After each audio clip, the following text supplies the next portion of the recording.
Hello everyone, here we are at Encompass and the sun is shining. It was raining yesterday, but we're very fortunate.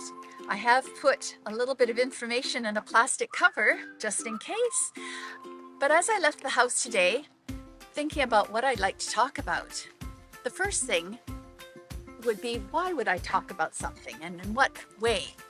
So the purpose of my speech today will be information and ideally a bit of entertainment, because I love hats. I've always loved hats. It started when I was young. My mom thought wearing a hat prevented us getting a cold. And she was from Scotland, and the hats that we wore, she called berries. Later I realized, and it was validated in Laurel's book that she gave me, beret, of course.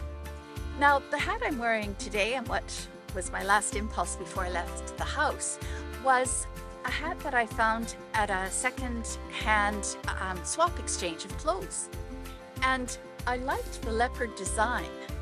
What I was concerned about was that it might look a little small and it wouldn't cover my ears, and perhaps it almost looked a bit military.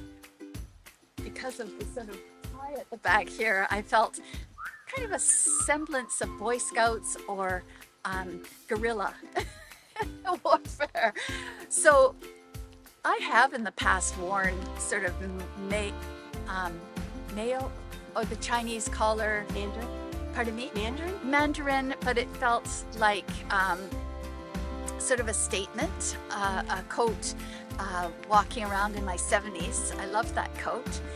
And for hats, I've always sort of stuck to the beret. Now, I would like to just read you a little history about the beret. This is called a flat hat. In the 1500s, men and women began to wear flatter hats from the top hat folk. Remember the top hats? So they became flatter. One close-fitting hat was the toque, and we all know the toque, and it was brimless. And so I think that without the brim, it does give that beret look. Velvet berets, perhaps trimmed with fur, also popular and were worn sloping to the side. So I've always been very conscious of the sloping of the side.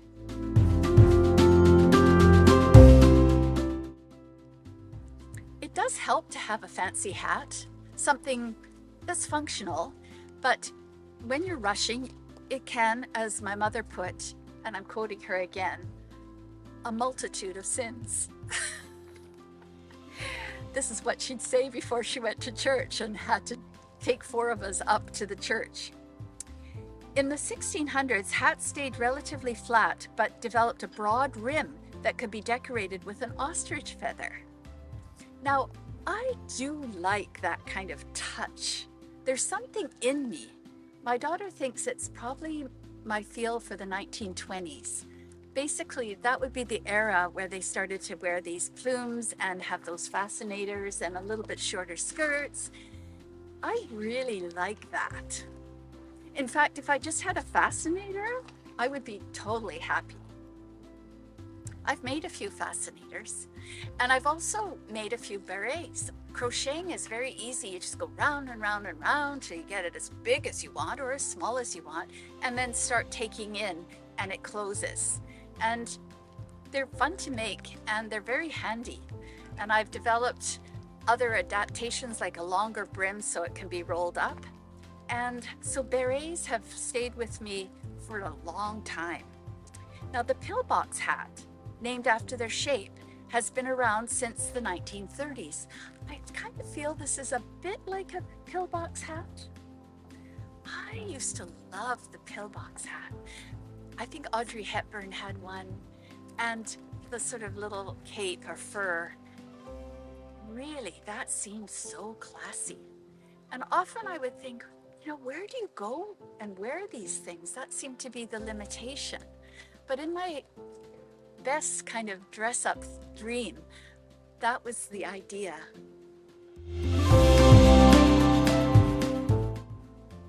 Loved it. Lastly, the worker's flat cap became a 19th century working class symbol.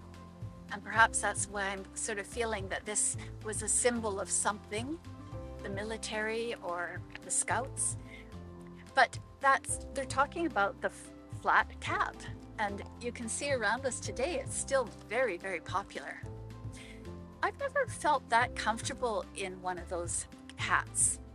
I don't know why.